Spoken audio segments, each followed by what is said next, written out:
Is that an unsettling statement? It's a biblical one. And I'll share with you my thoughts in just a moment. I want to set the stage in terms of Christianity is in the midst of a transient culture. What used to be acceptable is now considered racist.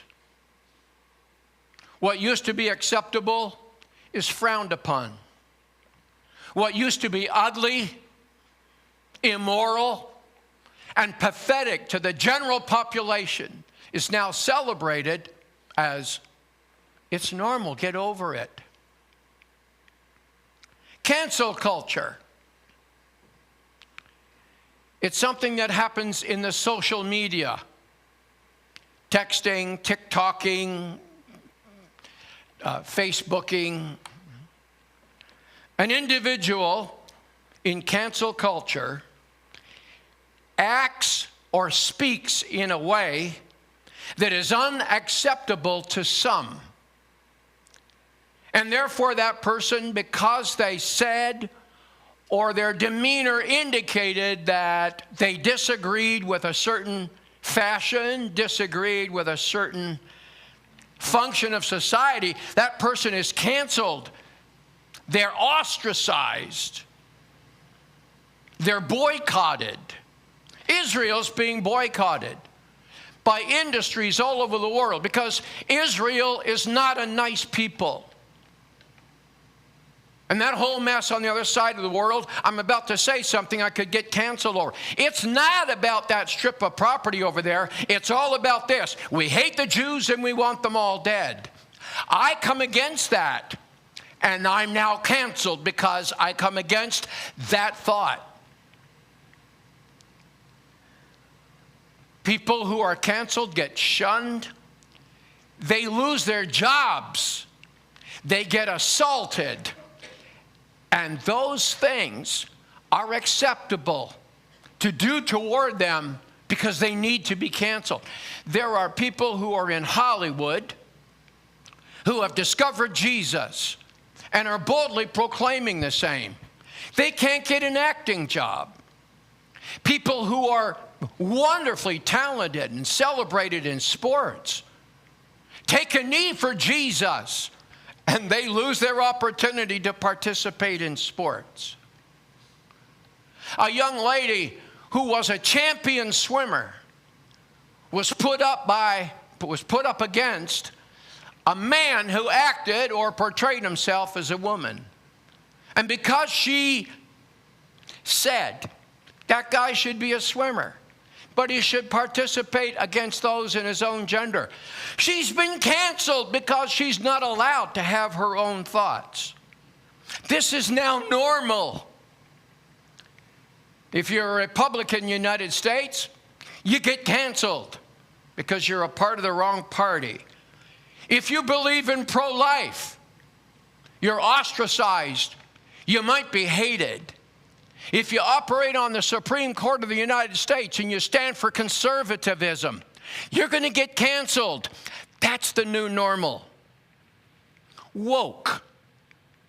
Woke happens to people who become alert, who become aware of the injustice, the horrendous things that we white people have done to people who don't share the same color. I suddenly awoke.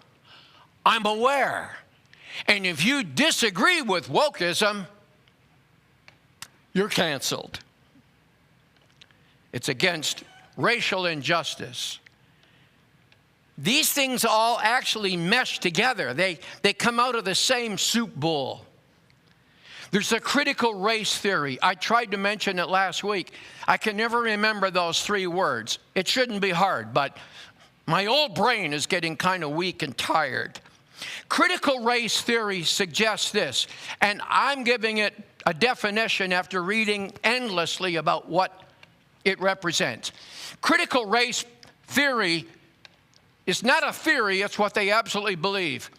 That if you're sitting in this room this morning and your skin color is white, You're the reason why our whole society's turned upside down. You are the problem. Because you see, it was your ancestors who came to this country and created a structure of government and of justice. And you see, you created it in such a fashion that it would be nice for the white people, but not so good for the non-whites. So critical race theory is making its way into the classrooms, and little white children are being shamed because your mother and father and your ancestors were bad people. Little children are being hammered with this stuff.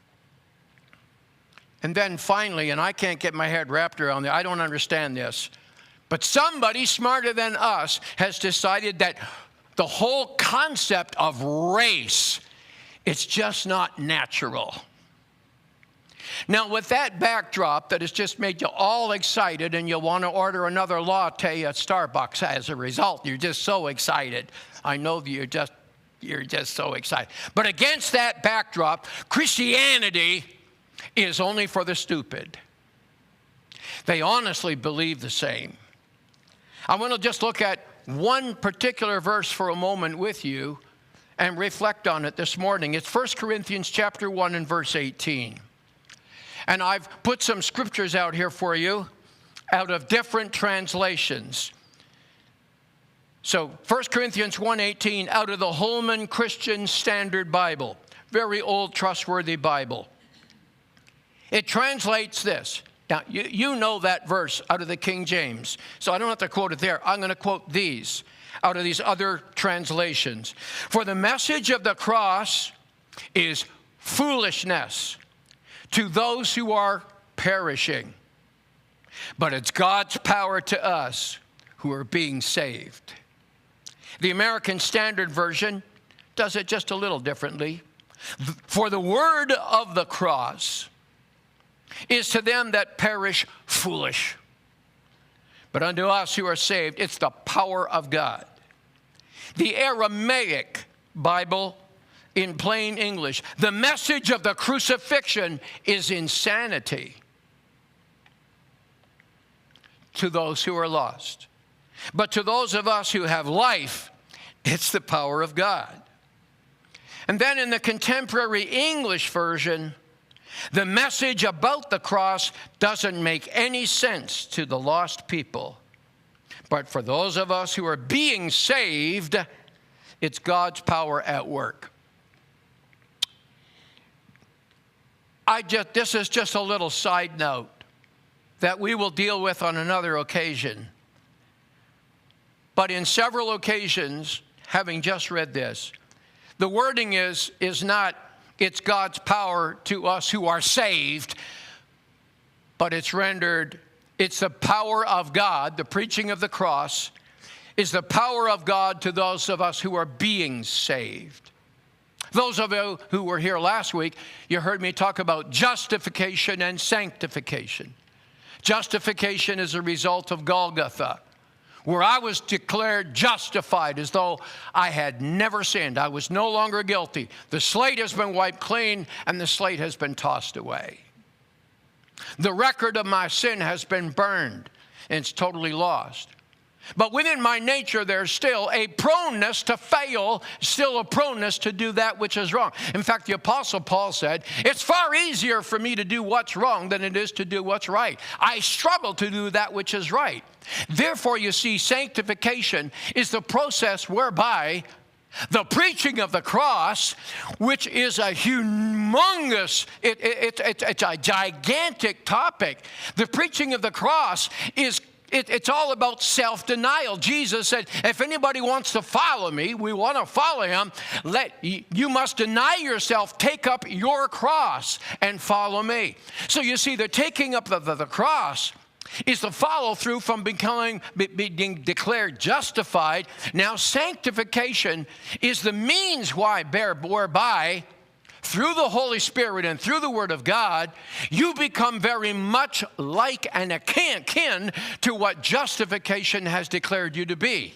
Justification says you're righteous. You're a son of God. You're an heir and a joint heir. You're on your way to heaven. But you know the reality from the time you wake up till the time you go to bed. There's nothing angelic, and you need some new special batteries. Maybe something can come up from, the EV car people that are manufacturing these batteries. I need a battery that doesn't die quite so often. I need something that keeps me going.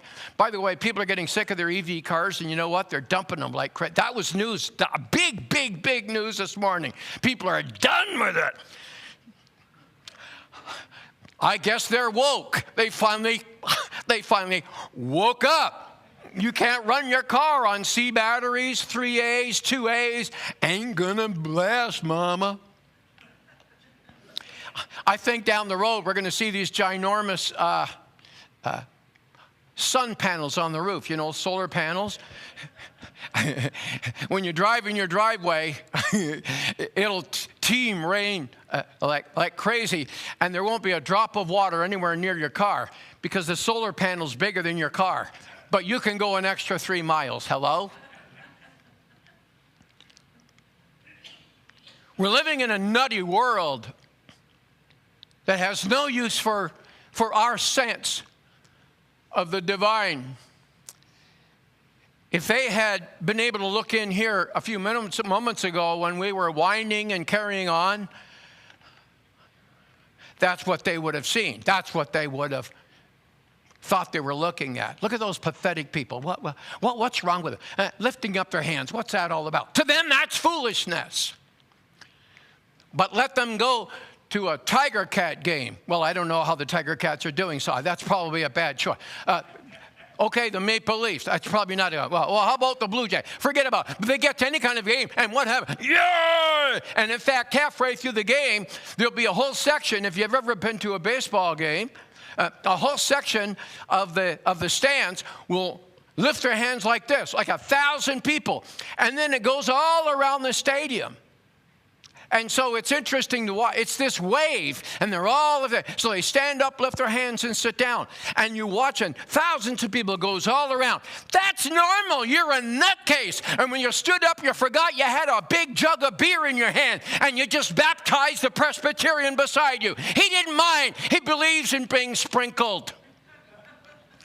That's okay, but you're a foolish person when you say, I acknowledge you, I worship you, I love you, O Lord. They cannot handle that. That's foolishness. You see, if they can't take it and look under it and beyond it and around it, if they can't put it in their laboratory and prove it, they can't accept it.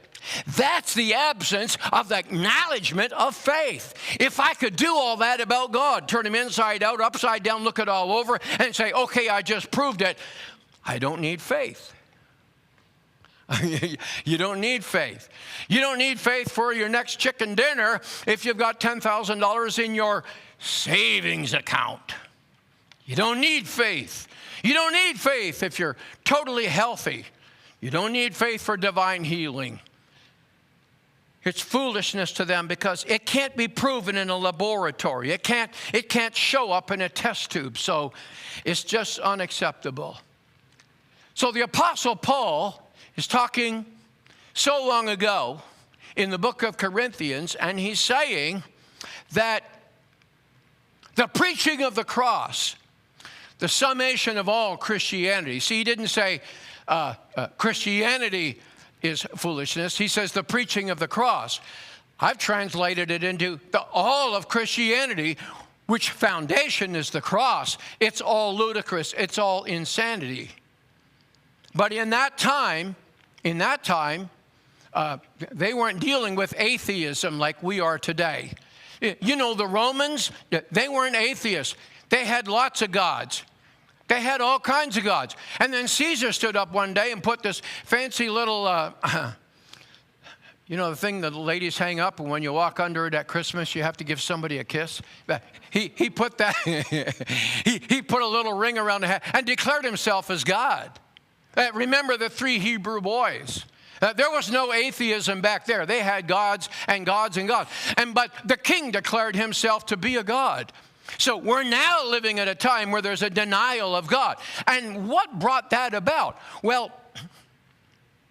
education, the science lab, the kind of lab that we think about Wuhan. Wuhan comes out with brand new creations and makes you sick like a hound dog that had too much hamburger for lunch. Science labs come up with all kinds of things and all kinds of ideas that the scientists tell us it's porous. They change their mind every few years. It used to be global warming. Maybe not. Do you know what the problem was back around the 1960s? It wasn't global warming. The temperatures are getting cold. We're all going to freeze to death. And then it was global warming. Well, now it feels like warming today. Like the last 2 days I've been thinking, maybe global warming is a good idea. maybe that's what's going on. I'm sweltering, sweating like a racehorse. But global warming is not the password now, because now it's climate change. And the environmentalists are now holding us hostage. Do you know, environmentalism is the new international God.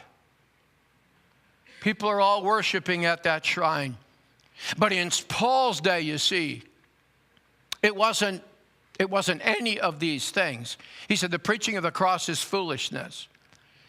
And to the people of society today, they say, what cross? Well, you know that little thing that you can buy down at the jewelry store and hang around your neck. Or you can get it tattooed on your elbow or some other place where we can't see, thank goodness. People wear the cross. They have no idea what it's all about, but it looks good. And you see, wearing the cross, it's kind of like in vogue. But they have no idea what the cross represents. But in Paul's day, when he said the preaching of the cross, nobody looked at him and said, what did he say? Because the cross was everywhere. It was a very ugly source of capital punishment devised by the Romans. It was not a Jewish form of punishment. When Jesus was put on the cross, it was the Pharisees, the Jewish religious leaders that demanded he be killed. And what was their cry? Their cry was capital punishment. And in what form? He could have been stoned, or it could have been, no. We want him crucified. We want him to experience the most painful, critical death. And you see, crucifixion was reserved for the worst of the worst of the worst. Child molesters, people who were guilty of rape, people were guilty of killing one another. They deserved to die. And so it was that the Romans came up with crucifixion. And then along comes these Christians who say, we believe in Jesus because he died on the cross. The cross was reserved from the worst of the worst. And here they were worshiping somebody who died that kind of death. And so to society, even at that time, they said, look, tell me about a sun god. Tell me about a God that makes it rain. Tell me, no. Don't tell me that you worship somebody who was so degraded and so pathetic, he died on a cross. So you see, to them, to the world, preaching about the cross is the answer to our dilemma. The cross is the bridge to our Heavenly Father. And we all have to take up our cross. No, the cross, you see, was a denunciation. It was a condemnation. It was a curse. Cursed is everyone that hangeth on a tree. And you must take up your cross. Don't tell me that, man. I want nothing to do that. But it's still appropriate for today. Because although culture has changed and history's gone through all kinds of upheavals, the cross remains. The cross. It's still appropriate. The thing that occurred to me as I thought all this through as best I might, the foolishness of offering something to God that would deem in someone's mind to be appropriate. I went back to the first little family who emerged from the Garden of Eden. Cain and Abel. Cain was a farmer. He tilled the ground. And he was doing so because his father and mother were told to do so. Go back and read it. By the sweat of your brow. Where would you sweat? In the fields. You got to fight the weeds. If you don't know what weeds are about, come and see Dave's vegetable garden. I hope the vegetables survive. I don't understand this. It doesn't have to rain, and the weeds grow like crazy. 2 days without rain, and my vegetables start to wilt. The weeds do ever so well. I think we should start eating the weeds. But he was a farmer. And so you could say it was a natural thing for him to present this to God. Think about this now. Both Cain and Abel. Now, we have no record of God speaking to Adam and Eve after they were rejected from the garden. You never see anything more. So God was not teaching them in some kind of a unique way that we could identify with. We just know that as they walked with him in the garden from that original day, they knew him. So they didn't necessarily need more teaching thereafter. They knew him. They could tell. This is going to sound crude, rude. Adam could tell you what God's breath smelled like, because God breathed in his nostrils the breath of life, and suddenly he awoke a living soul. So go out of this garden, till the ground, and make it work. So in Cain's mind, he was doing exactly what he was told to do. The Lord did not say, go out and be shepherds and raise sheep. But there was something natural in Abel's mind and in his little universe that raising sheep was a good idea. And of course, they would use the wool, practical purposes. And when the creature finally died, or if they butchered it, its hide would be useful, of course. The wineskin for the wine, the new wineskin, Jesus talked about it. Where'd they get the wineskin? From the sheep. And so it was a natural thing, at least in Abel's mind, that he would prepare things for the shepherd. But there could have been a debate between the two. The one could have said, God said, raise vegetables and produce good fruit on the tree. He didn't say you ought to raise the flock. Well, no, I want to do that. But you're not doing exactly what God said. They could have had that kind of an argument, and we don't know. But when it came time for them to worship God, you have to wonder, where did they get that idea? Because that's not in the book of Genesis in the first couple of chapters. Worshiping God was not essential. They knew God and they walked with God. But now this is a new time when we've got to learn how to acknowledge God. And the way to acknowledge him in that very first family was to offer him a sacrifice, because Adam and Eve knew about sacrifice, because an animal was sacrificed to cover up their sin. God made them clothing. An animal died because of that. So Abel brought a lamb. And Cain thought a lamb being bloodied, its throat cut, and being burnt on an offering was foolishness. I'm just seeing that. It doesn't say so. But to me, it's obvious. That's foolish. I'm just going to offer God some peaches and a couple of nice grapes from the Napa Valley of California, and I think God will be pleased. No, I think that I need to do a blood sacrifice. So there we have a battle going on between these two fellows.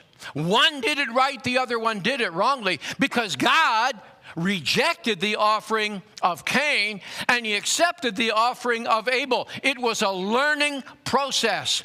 That which seemed ludicrous and foolishness to Cain was God's order of business. Because God was looking forward to the time when a lamb would be slain for your sin and for mine. It was foolishness in the minds of Cain, the farmer, and it's foolishness even to this day. The truth of the cross, think about it. It's a litany of contradictions. It's foolishness to the world. The whole idea of the cross. And the cross, not just two pieces of wood nailed together, the cross as a principle, as a divine plan. And it's all encompassing. It's far more than someone being nailed on a cross. It's got to do with surrender and submission in entirety. Doesn't make sense to the person who's going to create another computer and make billions of dollars. Who wants to be bothered with this? Because in essence, everything about the cross, Christianity, is reverse of what we think of as reasonable. Divine truth, by the way. Divine truth is not to be, because it's an awkward thing to try and describe it. Try and talk to an unregenerate. Try and talk to a person who has no concept of God. They've never been to Sunday school. This is the thing back in the 1970s when I was working with Stuart Mulligan in Hamilton. We could go door to door, knock on the door. Mama would open the door, and a Saturday morning I'd say, "My name's Dave Forrest. I'm from the Bethel Church. We have a bus passing through here tomorrow morning. Would you get your little gal, your little fellow all shined up? We'll pick him up. We'll feed him breakfast on the way, and he'll attend our Sunday school." 9 times out of 10, they said, "Sure." And little Mary and little John was ready. We soon were running, I don't know how many people in Sunday school, something like 1,000. And churches all over the place were running Sunday school, Sunday school. So then you had a generation, actually in the 1980s and the 1990s, you had a generation that had some concept of God. They knew who Paul was. They knew what Genesis was. They heard about Moses when they came to the Sunday school. So you had you didn't have a post-Christianity time. You were in the midst of it. But that's gone. The Sunday school has been canceled, which I think was a huge mistake. Because now we have little children going to the school down the street here, and the likelihood of them knowing anything about the gospel is negligible. So when you talk to them about Jesus dying on a cross, they look at you sideways. They don't know what you're talking about. I've heard some amazing stories recently when somebody said, "What do you know about Christianity?" They just shrugged their shoulders. They haven't got the foggiest idea. So trying to communicate to them about the contradictions of Christianity, it's beyond them. But divine truth cannot be properly reasoned out. Divine truth has to be a step of faith. Back to the bottle, turning it inside, upside down. Once you really, really know it, then you can accept it. No, it's a step of faith. And I could tell you some stories about people that I knew who wanted to discover God through reason, and finally we had them convinced it's got to be a step of faith. And suddenly the lights went on, and they said, "Thank God." And divine truth cannot be defended with reason. Because everything about the Bible is opposite to the natural man. The gospel is not perceived by academic reasoning. It's got to be approached by faith. That's opposite to everything. And in fact, now reason's being tossed out of the window in our universities. And you know this, the students who go to university, we don't care what you think. We're going to tell you what you're going to think. And if you don't write on the exam what I tell you today, I'll give you a failing mark. I don't want to hear that you don't believe it. From today going forward, you believe this, and you will write on that exam what I told you to. And if you fail to do so, you're going to get canceled.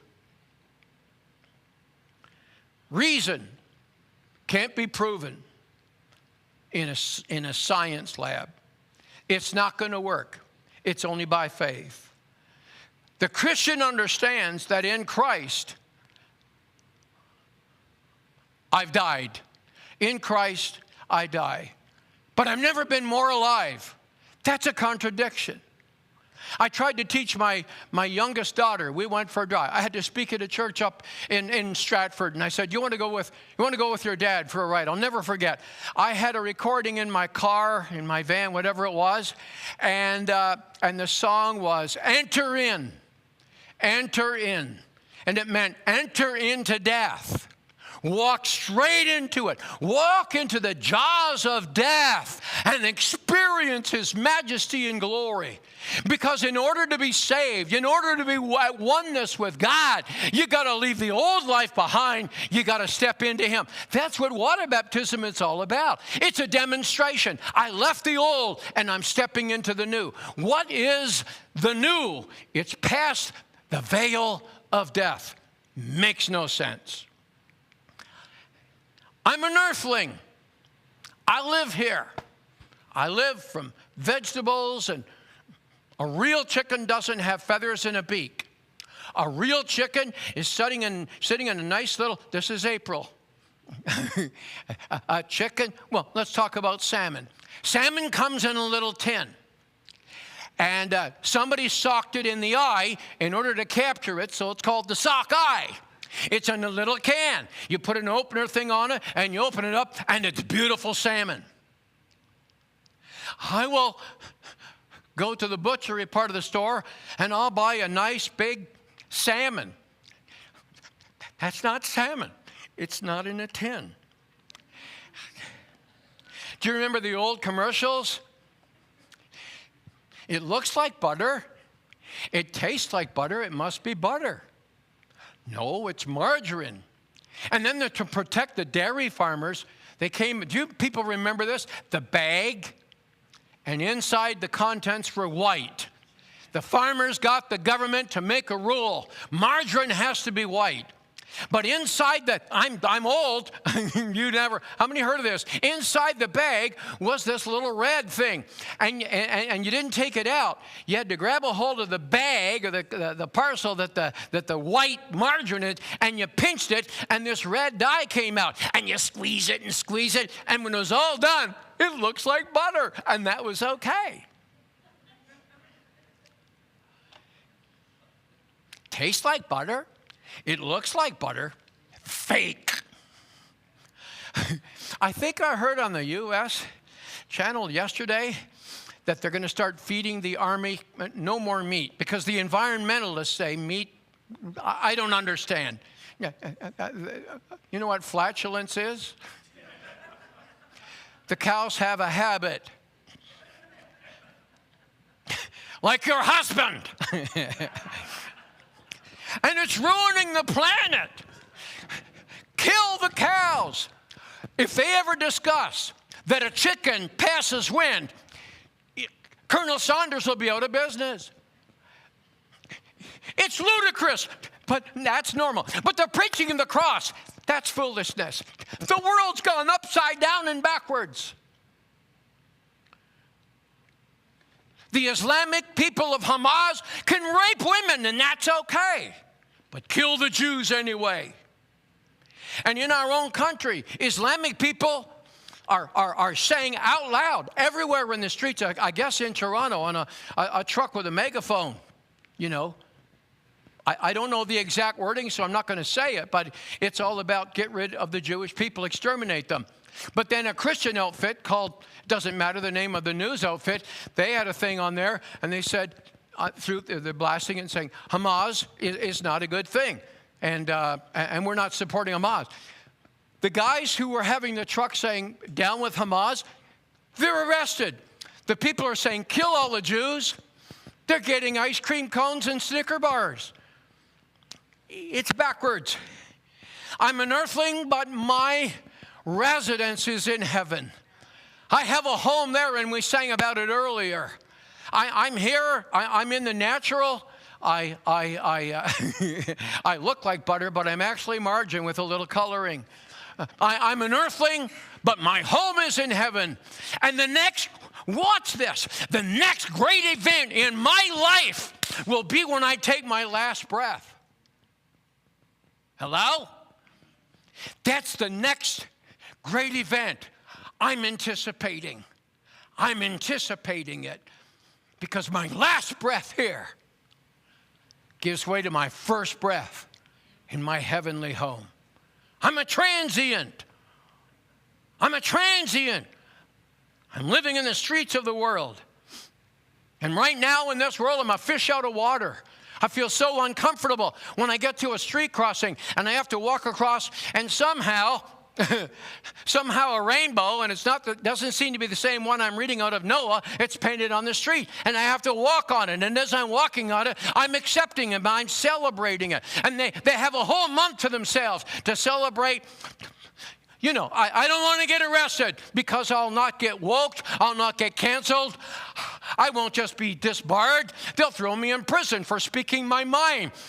But it's all upside down and it's backwards. But I'm a fool for believing in Jesus.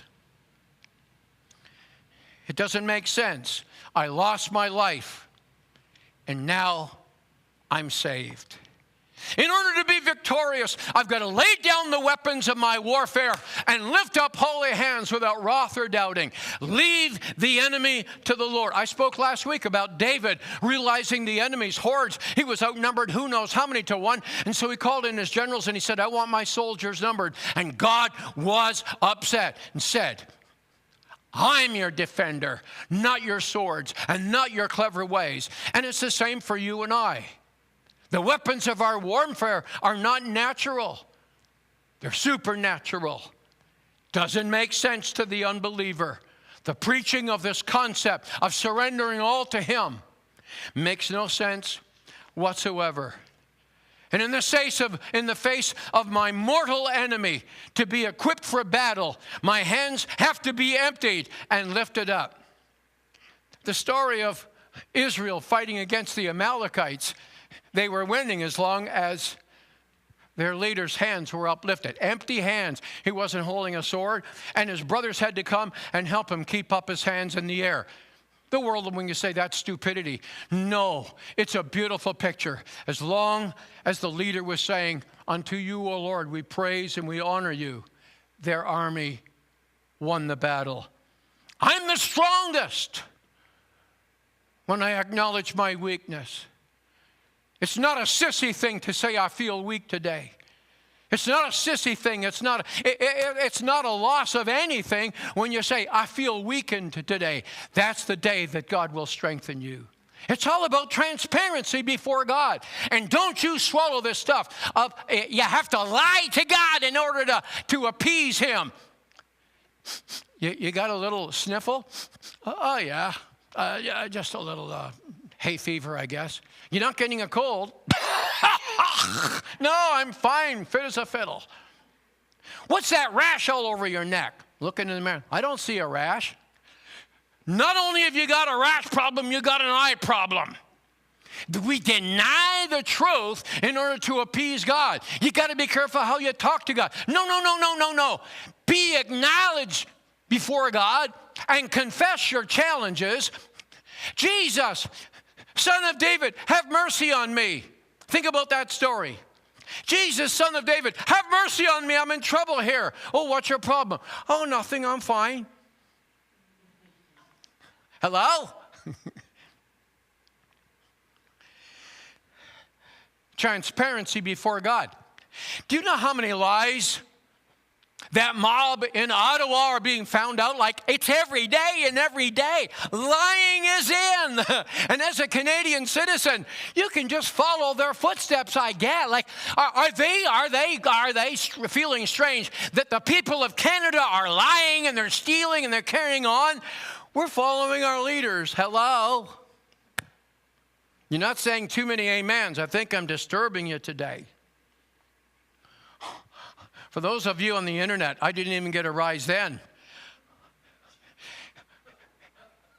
Who has a heartbeat? One? Peter, you came all the way from some little town out here. Don't give up on me now. Front seat, I love you. And he raised his hand. Do you love Jesus? You and I, we're brothers forever. I'm going to put you in my will. I know I've been cleansed from the guilt of my past, but I'm painfully aware that my flesh is my enemy, and I've got to push down my enemy, the flesh. Paul said, I have to die daily. He meant the cross. That's foolishness to these people.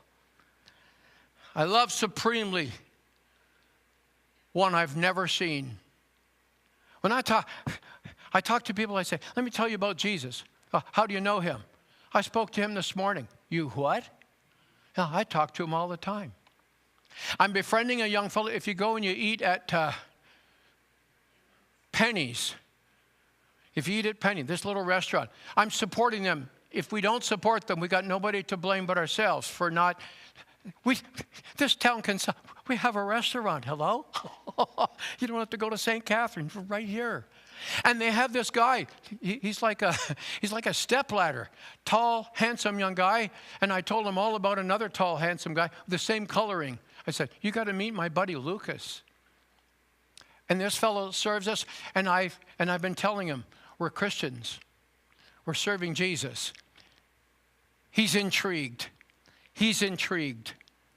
And so it's important for us to be able to share our faith in the one that we've never met, but he's more real than anything I know today. On my own, I amount to nothing, and yet I'm the apple of his eye.